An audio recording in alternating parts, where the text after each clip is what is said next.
الحمد لله نحمده ونستعينه ونستغفره ونؤمن به ونتوكل عليه ونعوذ بالله من شرور أنفسنا ومن سيئات أعمالنا من يهده الله فلا مضل له ومن يضلله فلا هادي له ونشهد أن لا إله إلا الله وحده لا شريك له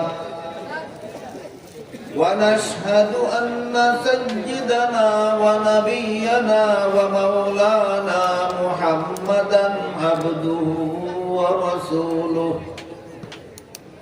صلى الله تعالى عليه وعلى آله وأصحابه وبارك وسلم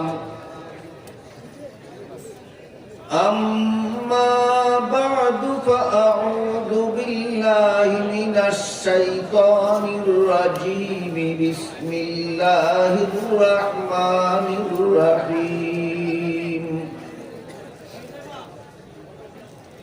الرحمن علم القرآن خلق الإنسان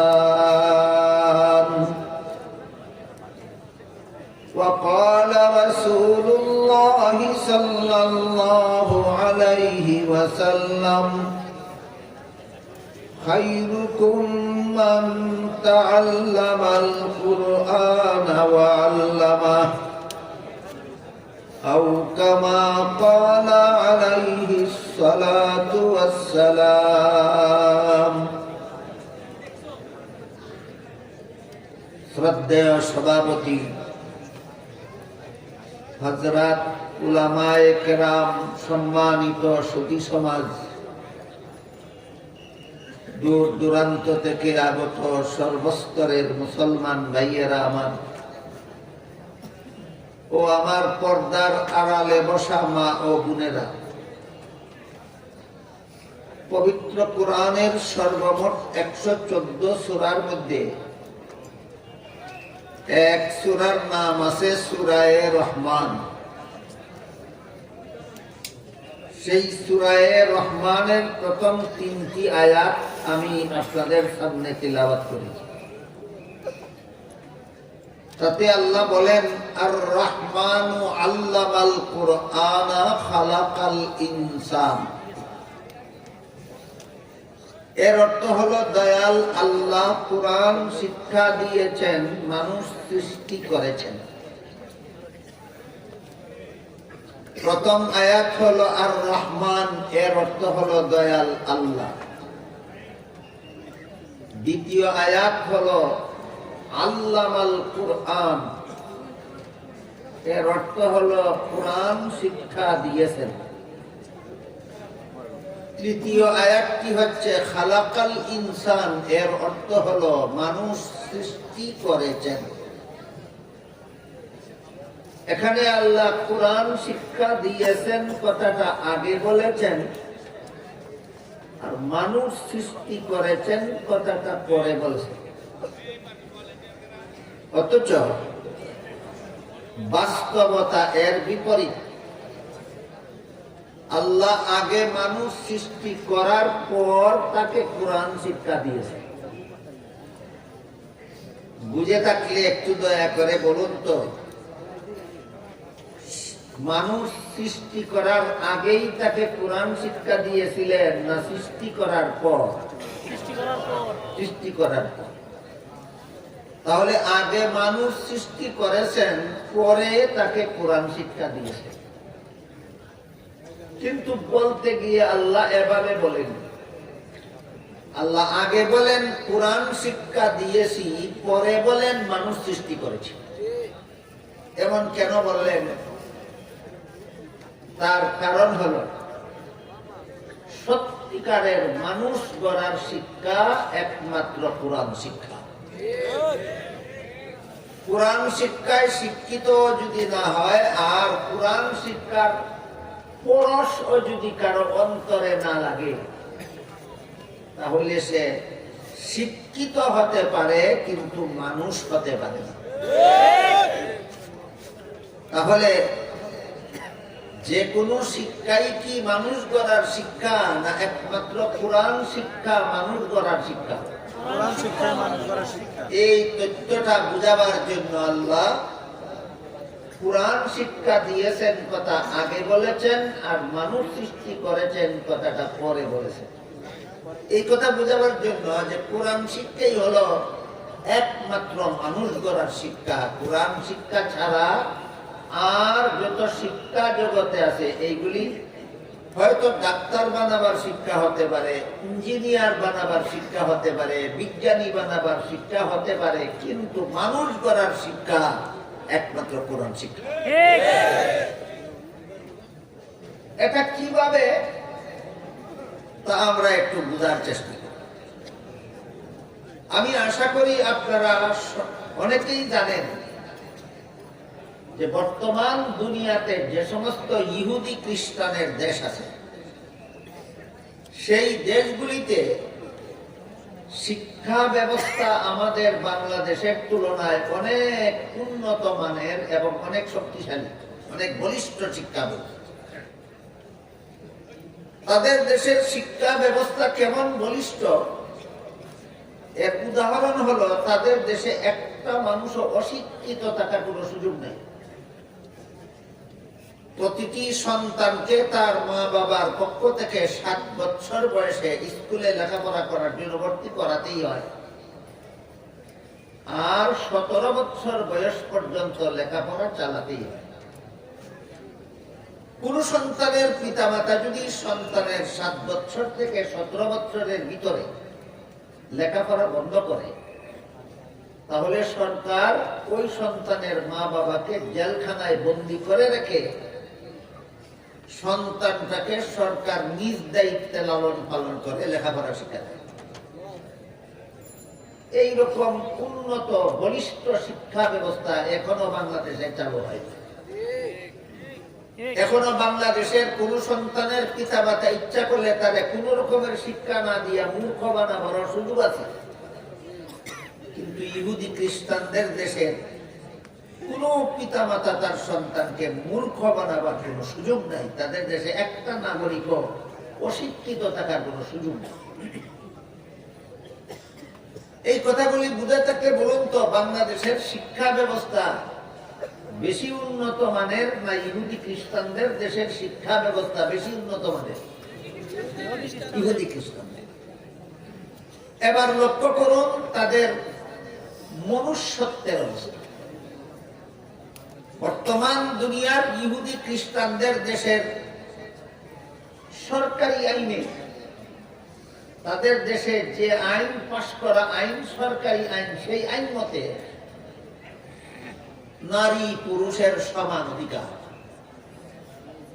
পুরুষ যেভাবে পথে ঘাটে হাটে মাঠে শহরে বন্দরে যেখানে সেখানে পর্দা ছাড়া বুরকা ছাড়া যখন তখন যার সাথে ইচ্ছা তার সাথে চলাফেরা করতে পারে, অধিকার আছে, তাদের দেশের মহিলাদেরও সেই একই অধিকার আছে। পুরুষকে যেমন ভাবে পর্দার আড়ালে রাখার অধিকার কারো নাই, তেমনি ভাবে তাদের দেশে কোন মহিলাকেও পর্দার আড়ালে রাখার অধিকার কারো নাই। এই সমান অধিকারের আইন তাদের দেশে একটা আন্দোলনের ফসল হিসাবে পাশ হয়েছে। কি সেই আন্দোলন? আজ থেকে প্রায় 300 বছর আগে ইহুদি খ্রিস্টানেরা মহিলাদেরকে মানুষ মনে করত। এরা মনে করত আল্লাহ যেভাবে গরু, ছাগল, হাঁস, মুরগি নামের বিভিন্ন জন্তু সৃষ্টি করেছেন মানুষের উপভোগের জন্য, তেমনি ভাবে আল্লাহ নারী নামের এক প্রকার জন্তু সৃষ্টি করেছেন মানুষের উপভোগের জন্য। এরা গরু ছাগলের মতো জানোয়ার, এই নারীরা মানুষ নয়। এই কারণে প্রায় 300 বছর আগে ইহুদি খ্রিস্টানেরা তাদের বাড়ি থেকে কোথাও যাওয়ার সময় গরু ছাগলকে যেভাবে বেঁধে রেখে যেত অথবা তালাবদ্ধ করে রেখে যেত, তাদের মহিলাদেরকেও বাড়িতে হয়তো বেঁধে রেখে যেত, আর না হয় তালাবদ্ধ করে রেখে যেত। কথা বুঝে থাকতে বলুন তো, আজ থেকে 300 বছর আগে ইহুদি খ্রিস্টানদের দেশের মহিলারা মানুষের অধিকার পেয়েছিল না পশুত্তর স্তরে অধঃপতনে গিয়েছিল? এমত অবস্থায় ওইসব দেশের মহিলারা পুরুষের বিরুদ্ধে অধিকার আদায়ের আন্দোলনে নামে। অধিকার আদায়ের আন্দোলনে নেমে তারা যে স্লোগানটা দিল সেটা হলো, আমরা পুরুষের সমান অধিকার চাই। দীর্ঘদিন অনেক শক্তিশালী বলিষ্ঠ আন্দোলন হয়েছে। পশ্চিমা দেশগুলিতে দীর্ঘদিন পর্যন্ত অনেক জোরদার আন্দোলন হয়েছে মহিলাদের পক্ষ থেকে পুরুষদের বিরুদ্ধে, যে আমরা পুরুষের সমান অধিকার চাই। কতদিন আগে? 300 বছর। আর আল্লাহ পাক রব্বুল আলামিন পবিত্র কোরআনে ১৫০০ বছর আগে কোরআনে বলে দিয়েছেন, মহিলাদের অধিকার পুরুষের সমান নয়, বরং মহিলাদের অগ্রাধিকার। ১৫০০ বছর আগে আল্লাহ কোরআনে মহিলাদের পুরুষের সমান অধিকার বলে দিয়েছেন না অগ্রাধিকার বলে দিয়েছেন? অগ্রাধিকার। যেমন এক আয়াতে আল্লাহ বলেন, ওয়ালাহুন্না মিসলুল্লাযী আলাইহিন্না বিল মা'রুফ। মহিলাদের অধিকার আছে পুরুষদের উপর, যেভাবে পুরুষদের অধিকার আছে মহিলাদের উপর। আয়াতের অর্থ বুঝে থাকলে বলুন তো, কার অধিকারের কথা আল্লাহ আগে বলেছেন? আবার বলি, আল্লাহ বলেন মহিলাদের অধিকার আছে পুরুষদের উপর, যেমন ভাবে পুরুষদের অধিকার আছে মহিলাদের। পুরুষের অধিকারের কথা আল্লাহ আগে বলেছেন না মহিলাদের অধিকারের কথা আগে বলেছেন? মহিলাদের অধিকারের কথা আগে বলেছেন। তারপরও এখানে কথাটা একটু শর্টকাট, সংক্ষিপ্ত, বিস্তারিত ভাবে বুঝার জন্য বলছি। দেখুন, আল্লাহ পাক রব্বুল আলামিন নারীদেরকে পুরুষের উপর হয়তো অগ্রাধিকার দিয়েছেন, আর না হয় একচেটিয়া অধিকার দিয়েছেন। সেটা কিভাবে একটু বিস্তারিত শুনুন। আল্লাহর আইনে, ইসলামের বিধানে কোনো বাবার ঘরে যদি একটা ছেলে সন্তান জন্ম হয়, সেই ছেলেকে লালন পালন করা বাবার দায়িত্ব হয়। কতদিন? ছেলেটা নাবালক থাকবে যতদিন। বুঝে থাকে বলুন, আল্লাহর বিধানে বাবার পক্ষে ছেলেকে লালন পালন করার দায়িত্ব কতদিন? নাবালক থাকবে যতদিন। সাবালক ছেলেকে লালন পালন করা আল্লাহর বিধানে বাবার দায়িত্ব নয়। কোন বাবা যদি তার সাবালক ছেলেকে লালন পালন করে, সেটা হবে ছেলের প্রতি বাবার দয়া। কিন্তু এই বাবার ঘরে যদি কোনো মেয়ে সন্তান জন্ম হয়, আল্লাহর বিধানে নাবালক সাবালক কোনো প্রশ্ন নাই। যতদিন পর্যন্ত মেয়ের বিয়ে না হবে ততদিন পর্যন্ত মেয়েকে লালন পালন করার দায়িত্ব বাবার উপর হবে। হিসাবটা আগে বলুন, ছেলে পালার দায়িত্ব কতদিন? নাবালক থাকবে যতদিন। মেয়ে পালার দায়িত্ব কতদিন? বিয়ে না হবে যতদিন। তাহলে জীবনের শুরুতেই বাবার সম্পদে লালিত পালিত হওয়ার অধিকার কি ছেলে মেয়ের সমান, না ছেলের উপর মেয়ের অগ্রাধিকার? ছেলের উপর মেয়ের অগ্রাধিকার। এই যে মহিলাদের অগ্রাধিকার দিয়েছেন আল্লাহ পুরুষের উপর, এটা কি 300 বছর আগে না 1400 বছর আগে? 1400 বছর আগে আল্লাহ মহিলাদেরকে পুরুষের উপর অগ্রাধিকার দিয়ে রেখেছেন। আর মাত্র 300 বছর আগে ইহুদি খ্রিস্টান মহিলারা অধিকার আদায়ের আন্দোলনে বের হয়ে স্লোগান দিল আমরা সমান অধিকার চাই। আল্লাহ তো তোমাদের অগ্রাধিকার দিয়েছেন, তোমরা সমান অধিকার চাইলে কেন? কারণ এরা কোরআন জানেও না, মানেও না। বিষয়টা বুঝতে পেরেছেন? এরা কোরআন জানেও না, মানেও না। কাজেই তাদের অধিকার আদায়ের দাবিতে তারা জিতলো না ঠকলো? এই পর্যন্তই কথা, শেষ নয়। অগ্রাধিকারের একটা উদাহরণ দিলাম। এবার দেখুন, আল্লাহ অনেক ক্ষেত্রে পুরুষের উপর মহিলাদের অগ্রাধিকার নয়, একচেটিয়া অধিকার দিয়েছে। যেমন একটা ছেলের সাথে একটা মেয়ের বিয়ে হইল, বিবাহ বন্ধনে আবদ্ধ হইল ছেলে মেয়ে দুইজন, একতরফা দরকারে না উভয়ের দরকারে? উভয়ের দরকারে যদি চুক্তি হয়ে থাকে, এই চুক্তির বিনিময়ে কোনো টাকার লেনদেন হলেও তো উভয় পক্ষে টাকার লেনদেন হওয়া দরকার ছিল। কিন্তু আল্লাহ বলেন না, মহিলার পক্ষ থেকে তার স্বামীকে 1 টাকাও দেবেন না। স্বামীর পক্ষ থেকে স্ত্রীকে মোহর দিতে হবে এবং সেটা আদায় করা হবে ফরজ। উভয়ের সমান দরকারে বিবাহ বন্ধনে আবদ্ধ হইল। এই চুক্তির বিনিময়ে মেয়ে স্বামীকে 1 টাকাও দিবে না, স্বামী এই তার স্ত্রীকে মোহর দিতে হবে। এটা কি সমান অধিকার না অগ্রাধিকার না একচেটিয়া অধিকার? একচেটিয়া। মোহর দিয়েই কি শেষ? সারা জীবনের পুরাটি স্বামীর পক্ষ থেকে স্ত্রীকে দিতে হবে। সারা জীবনের পোশাক স্বামীর পক্ষ থেকে স্ত্রীকে দিতে হবে। সারা জীবন বসবাস করার উপযোগী বাড়িঘর স্বামীর পক্ষ থেকে স্ত্রীকে দিতে হবে। এইগুলির নাম কি অধিকার? একচেটিয়া অধিকার। আল্লাহর পক্ষ থেকে মহিলাদেরকে দেওয়া হয়েছে 300 বছর আগে, 1400 বছর আগে, যেখানে মহিলাদেরকে হয়তো অগ্রাধিকার আর না হয় একচেটিয়া অধিকার দিয়ে রাখা হয়েছে, সেখানে মাত্র 300 বছর আগে এরা সমান অধিকারের দাবি করলো কেন? যেহেতু কোরআন জানেও না, মানেও না। এই কোরআন সম্পর্কে অজ্ঞতা, কোরআনের বিধান সম্পর্কে মূর্খতা এদেরকে ইহুদি পদবাতে নিয়ে গেছে। তাই ইহুদি খ্রিস্টানদের, পাশ্চাত্য দেশগুলির ইহুদি খ্রিস্টানদের মেয়েরা যখন আন্দোলন তাদের তুঙ্গে, যখন এই আন্দোলনের মুখে পুরুষরা দাবি না মেনে পারতেছিল না, তখন থেকে ইহুদি খ্রিস্টানদের দেশে সরকারিভাবে আইন পাশ হয়ে গেছে যে নারী পুরুষের সমান অধিকার। এইভাবে সমান অধিকারের আইন পাশ।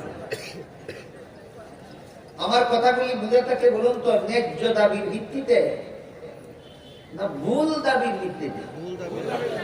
দাবি কি সমান অধিকার চাওয়ার দাবি করা উচিত দরকার ছিল, না অগ্রাধিকার এবং একচেটিয়া অধিকার দাবি করা উচিত ছিল? করেনি কেন? কারণ কোরআন জানেও না, মানে তাদের তারা দাবি যা করেছে সেই দাবি মেনে নেওয়া হয়েছে। পুরুষদের পক্ষ থেকে ইহুদি খ্রিস্টানদের দেশে আইন পাস করে দেওয়া হয়েছে নারী পুরুষের সমান অধিকার। এই আইনের বিস্ফল কি হয়েছে? এই আইনের বিস্ফল হয়েছে এই, পুরুষ যদি একা একা সারা রাত হোটেলে থাকতে পারে, মহিলারও সেই অধিকার থাকবে, যেহেতু সমান অধিকার। পুরুষ যদি সারা রাত একা একা ক্লাবে কাটাতে পারে, পার্কে কাটাতে পারে, সমুদ্র সৈকতে কাটাতে পারে, জঙ্গলে কাটাতে পারে, মহিলাদেরও এই অধিকার দিতে হবে, যেহেতু উভয় সমান অধিকার। সমান অধিকার আইনের ফসল হিসাবে পুরুষের মতো ইহুদি খ্রিস্টানদের দেশের মহিলারাও একা একা যখন তখন যেখানে সেখানে বিচরণ করার অভ্যাস গড়ে দিল। এর বিস্ফল হিসাবে তাদের মান, সম্ভ্রম, সতীত্ব পথে ঘাটে লুণ্ঠিত হয়ে গেল। বর্তমান দুনিয়ার ইহুদি খ্রিস্টানদের দেশের মহিলাদের মান সম্মান বলতে কিছু নাই,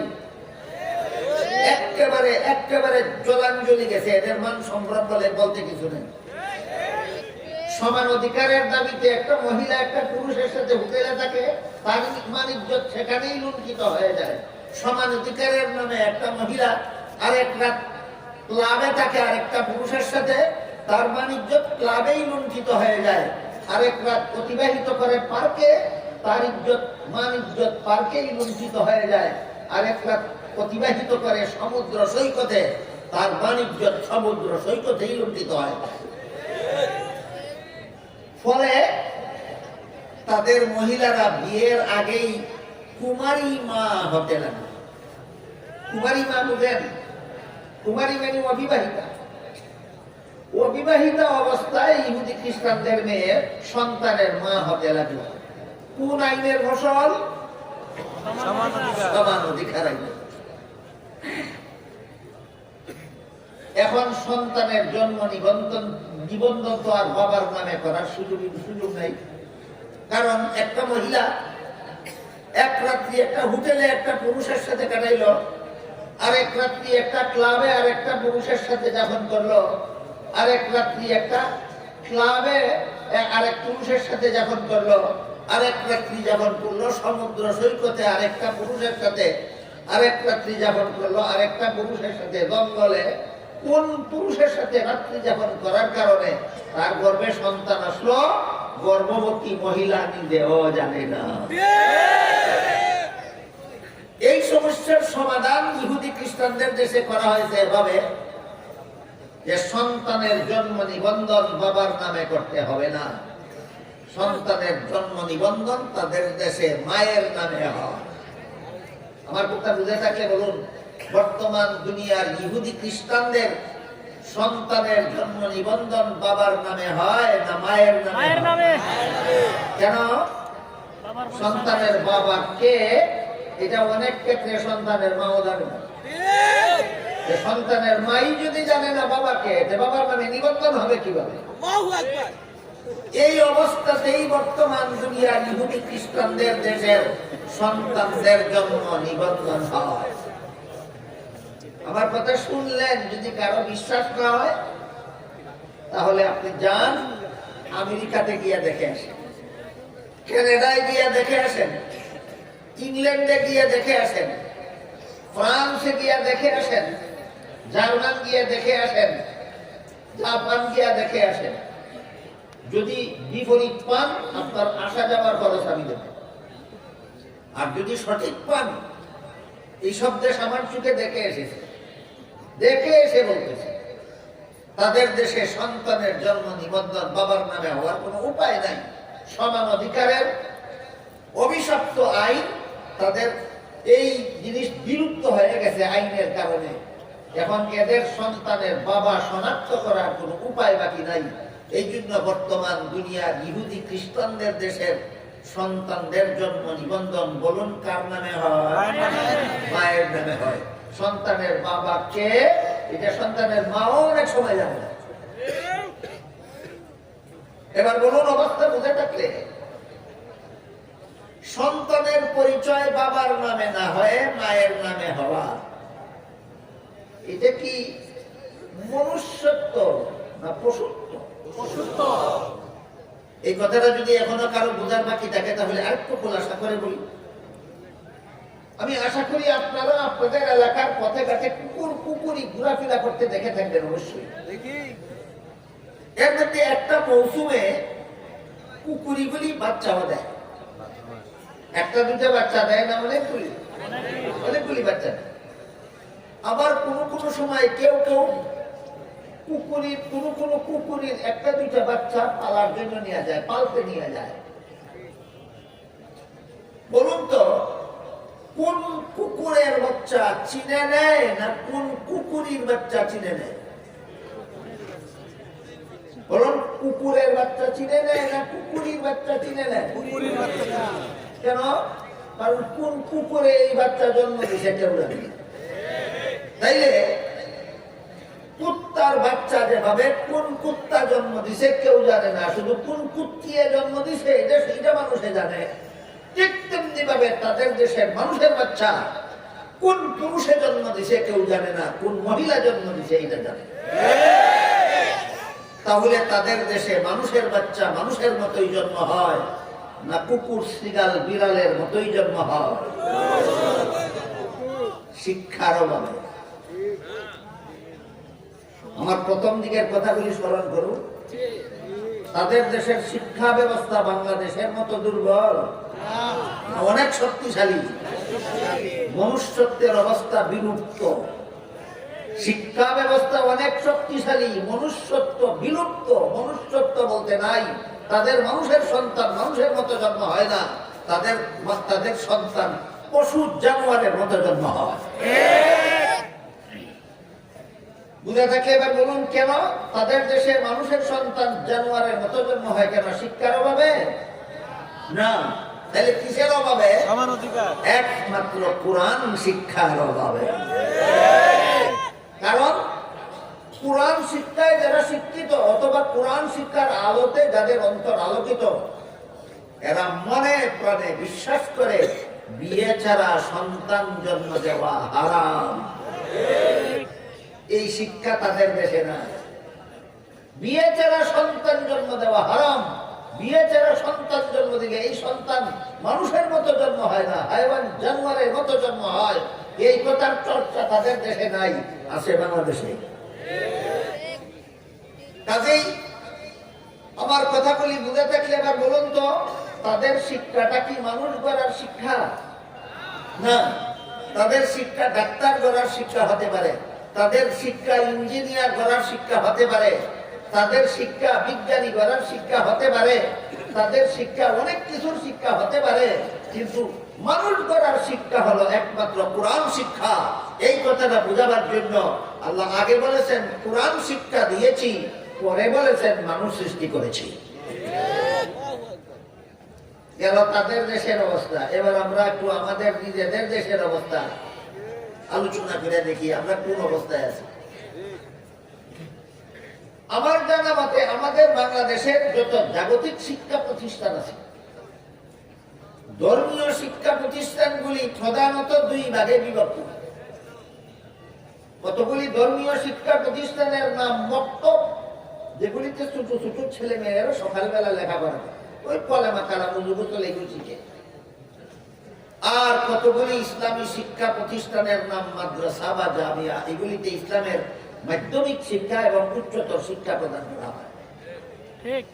আর আমাদের দেশে যে সমস্ত শিক্ষা প্রতিষ্ঠান ইসলামী শিক্ষা প্রতিষ্ঠান নয়, জাগতিক শিক্ষা প্রতিষ্ঠান, এইগুলির প্রথম স্তরের জাগতিক শিক্ষা প্রতিষ্ঠানকে প্রাইমারি স্কুল বলা হয়, মধ্যম স্তরের জাগতিক শিক্ষা প্রতিষ্ঠানগুলিকে হাই স্কুল বলা হয়, উচ্চ স্তরের জাগতিক শিক্ষা প্রতিষ্ঠানগুলিকে কলেজ ভার্সিটি বলা হয়।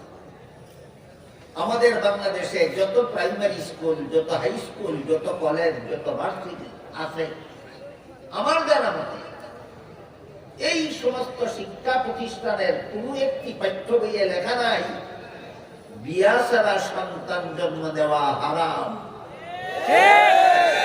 প্রাইমারি স্কুলের কোন বইয়ে লেখা নাই, হাই স্কুলের কোন বইয়ে লেখা নাই, কলেজ ভার্সিটির কোন বইয়ে লেখা নাই। এই কথাটা লেখা আছে একমাত্র মাদ্রাসার পাঠ্যপুস্তকে। কথা ধারাবাহিক ভাবে একটু বোঝার চেষ্টা করুন। বিয়ে ছাড়া সন্তান জন্ম দেওয়া হারাম, যেই কথাটা না মানার কারণে ওরা শিক্ষিত হয় কিন্তু মানুষ হতে পারে না। এই কথাটা আমাদের বাংলাদেশেরও কোন প্রাইমারি স্কুলের পাঠ্য বইয়ে লেখা নাই, কোন হাই স্কুলের পাঠ্য বইয়ে লেখা নাই, কোন কলেজ ভার্সিটির পাঠ্য বইয়ে লেখা নাই, লেখা আছে একমাত্র মাদ্রাসার পাঠ্যপুস্তকে। আমাদের দেশের স্কুল কলেজ ভার্সিটির পাঠ্য বইয়ে এমন একটা মহামূল্যবান কথা, যেটা মানলে মনুষ্যত্ব রক্ষা হয়, না মানলে পশুত্বের পর্যায়ে পৌঁছে যায়।